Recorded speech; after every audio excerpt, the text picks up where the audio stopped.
নমস্কার, সঙ্গে পারমিতার আরো একটা এপিসোড নিয়ে আমি পারমিতা আপনাদের সামনে হাজির হয়ে গেছি। আর আজকে আপনাদের অনলাইন শপিং নিয়ে কিছু টিপস দেব।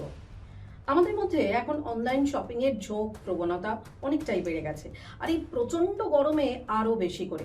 অনেকে তো বাজারেই যান না, অনেকেই হয়তো ঘরে বসে বসে মোবাইল ফোনের মাধ্যমে অনলাইনে সমস্ত বাজার দোকান কেনাকাটা সবকিছুই সেরে ফেলেন। আর এই প্রবণতা আরো বেশি করে বেড়েছে লকডাউনের সময় থেকে, অর্থাৎ করোনার সময় থেকে।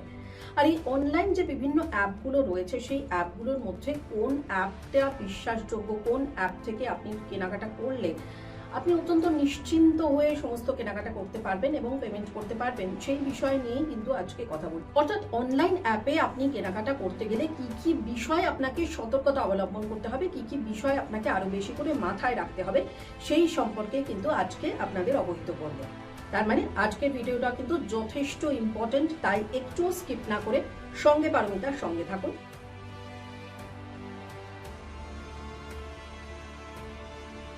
প্রথমে যখনই আপনি কোনো অনলাইন অ্যাপ থেকে কেনাকাটা করবেন, সেক্ষেত্রে যে অ্যাপ থেকে আপনি কিনছেন সেই অ্যাপটি আদৌ বিশ্বাসযোগ্য বা নির্ভরযোগ্য কিনা সেটা আপনি কিভাবে বুঝবেন, তার একটা পদ্ধতি রয়েছে।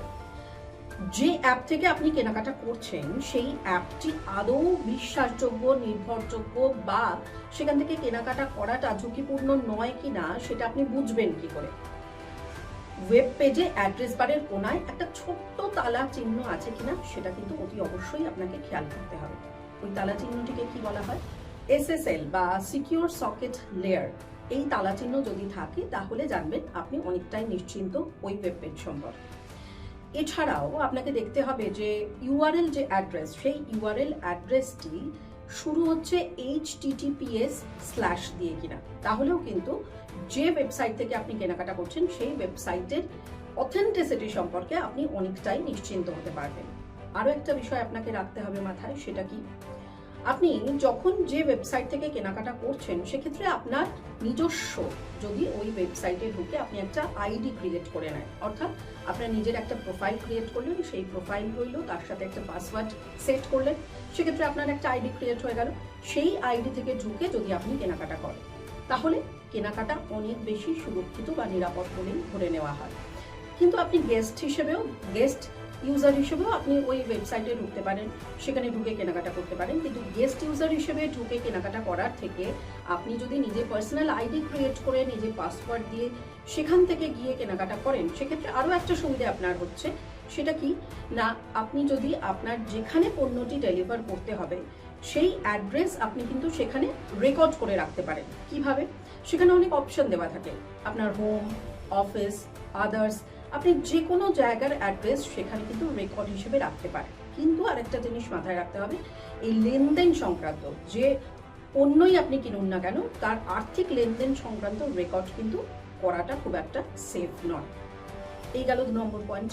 আরও একটা বিষয় রয়েছে, সেটা হচ্ছে যে ওয়েবসাইট থেকে যে পণ্যই আপনি কিনুন না কেন তার একটা নির্দিষ্ট রেটিং থাকে, সেই রেটিংটাও কিন্তু একটু যাচাই করে নেওয়াটা ভীষণ রকম ইম্পর্টেন্ট।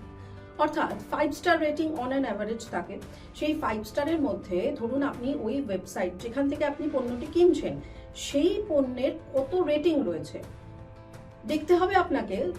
যদি অনেক বেশি সংখ্যক লোক সেই 5 স্টার রেটিং এর মধ্যে অন অ্যান অ্যাভারেজ তাকে 5-এর কাছাকাছি বা 5 দিয়ে থাকে, তাহলে আপনি নিশ্চিন্ত মনে নির্দ্বিধায় সেই পণ্যটি ওই ওয়েবসাইট থেকে কিনতে পারেন। কিন্তু যদি দেখা যায় অনেক ক্ষেত্রে হয়তো 5 স্টার রেটিং দিয়েছেন, ধরুন আপনার 7 জন, দেখা যাচ্ছে যে 7 জন রেটিং দিয়েছেন, তার মধ্যে হয়তো 4 জন সেখানে 5 স্টার রেটিং দিয়েছেন, কিন্তু বাকি 3 জন তারা হয়তো 4 বা 4.5 দিয়েছেন।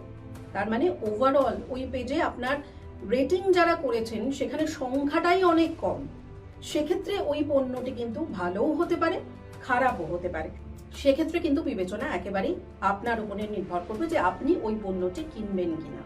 রেটিং বা রিভিউ এর বিষয় তো আপনাদের জানালাম। এরপরে যে বিষয়টা মাথায় রাখতে হবে সেটা হচ্ছে বিক্রেতার শর্তাবলী।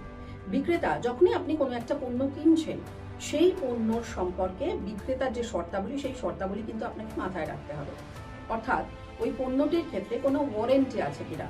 অনেক সময় অনেক পণ্যের ক্ষেত্রে ওয়ারেন্টি প্রযোজ্য হয়, সেক্ষেত্রে ওয়ারেন্টি থাকলে কতদিনের ওয়ারেন্টি, এবং ওই পণ্য বিক্রয় করার পর তার সম্পর্কিত আর কি কি সুবিধে আপনি পরবর্তীকালে পেতে পারেন।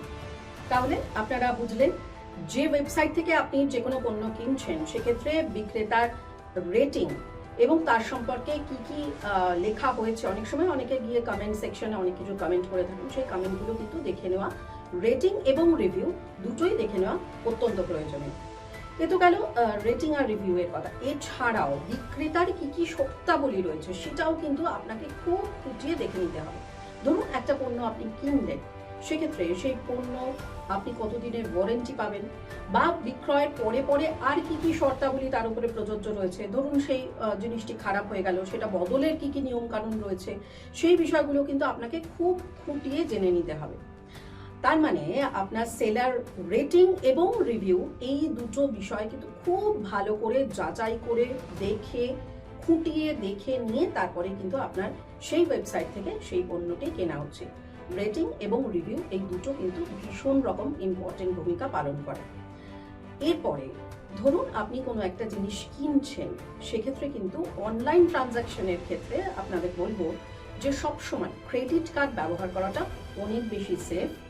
অনলাইন ট্রানজাকশনের ক্ষেত্রে আপনাদের সবসময় বলবো যে ক্রেডিট কার্ড ব্যবহার করাটা কিন্তু অনেক বেশি সেফ। তার কারণ ক্রেডিট কার্ডে যদি আপনি পেমেন্ট করেন সেক্ষেত্রে কিন্তু প্রথম যেটা সুবিধা সেটা হচ্ছে সঙ্গে সঙ্গে আপনার পেমেন্ট করতে হচ্ছে না, বা সঙ্গে সঙ্গে আপনার অ্যাকাউন্ট থেকে টাকাটা বেরিয়ে যাচ্ছে না।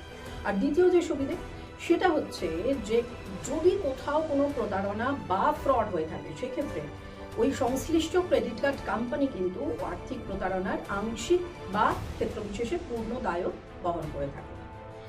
এই টিপসগুলো আপনারা একটু প্লিজ মাথায় রাখবেন যখন অনলাইনে কেনাকাটা করবেন। এবং যেহেতু এখন অনলাইনে কেনাকাটার ঝোঁক অনেক বেড়ে গেছে, সেই কারণে আমাদের আরও একটা বিষয় মাথায় রাখতে হবে, যদি আপনি কোনো ইন্টারন্যাশনাল ওয়েবসাইট থেকে অর্থাৎ কোনো বিদেশি ওয়েবসাইটে ঢুকে সেখান থেকে কোনো কেনাকাটা করেন, সেক্ষেত্রে সব থেকে আগে যেটা আপনাকে মাথায় রাখতে হবে যে আপনি আপনার কার্ড দিয়ে যখন কিনছেন, কার্ডে যে সিডিবি থাকে সেই সিডিবি বা অন্যান্য যে সমস্ত গুরুত্বপূর্ণ ডেটা রয়েছে সেই ডেটাগুলো পুট করার পরে কিন্তু আপনার কাছে আর কোনো ওটিপি বা পাসওয়ার্ড আসবে না, যে ওটিপি ফিল আপ করে আপনাকে পরবর্তী ট্রানজ্যাকশন করতে হবে।